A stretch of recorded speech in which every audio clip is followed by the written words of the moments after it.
राज ठाकरे हे सध्या नाशिकमध्ये दाखल झालेले आहेत। ठाकरे बंधूंची नाशिकमध्ये आज संयुक्त सभा आहे। नाशिकमधल्या हॉटेलवर राज ठाकरे पोहोचलेत अशी माहिती आहे। ठाकरे बंधूंच्या संयुक्त सभेच्या आजपासून सुरुवात होते। नाशिकमध्येच त्यांची ही पहिली सभा आहे।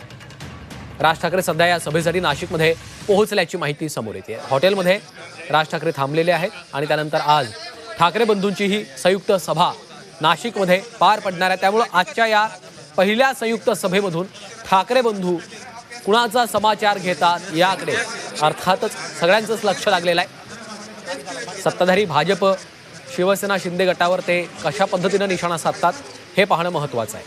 सागर गायकवाड आमचे प्रतिनिधी सध्या आपल्यासोबत थेट जोडले गेलेले आहेत। त्यांच्याकडनं अधिकचे अपडेट्स घेऊयात। सागर, आपण पाहतोय आजच्या या नाशिकमधल्या संयुक्त सभेकडे अर्थात ठाकरे बंधूंच्या सभेकडे सगळ्यांचंच लक्ष लागलेलं आहे, कारण पहिली ही सभा अशा पद्धतीनं संयुक्तरित्या पार पडते आहे। राज ठाकरे पोहोचलेले आहेत, कशा पद्धतीनं सभेचं नियोजन आहे आणि किती वाजता सभा सुरू होईल?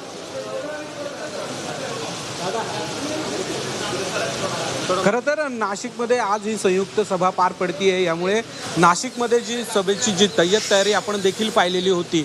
आता काही वेळापूर्वीच राज ठाकरे जे आहेत ते ह्या नाशिकच्या गेटवे हॉटेलमध्ये पोहोचलेले आहेत आणि थोड्याच वेळामध्ये उद्धव ठाकरे देखील ह्याच हॉटेलमध्ये पोहोचणार आहेत। खरं तर नाशिकमध्ये मनसेला सत्ता देखील प्राप्त झालेली होती।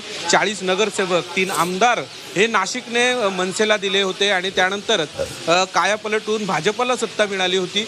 तसाच काहीसा चमत्कार नाशिकमध्ये व्हावा याशीच परिस्थिती सध्या मनसे आणि शिवसैनिकांना आहे। कारण आज पहिल्यांदाच म्हणजे प्रचाराचा जो नारळ आहे तो आज फुटला जाणार आहे आणि या प्रचारात उद्धव ठाकरे आणि राज ठाकरे हे एकत्र येत नाशिकच्या गोल क्लब मैदानावरून सभा घेणार आहेत। नाशिककरांना संबोधित करणार आहेत, महाराष्ट्राच्या जनतेला देखील संबोधणार आहेत। त्याचबरोबर जर इथे जर बघितलं तर आता काही वेळापूर्वी राज ठाकरे हे पोहोचलेले आहेत, तर थोड्या वेळामध्ये उद्धव ठाकरे पोहोचतील।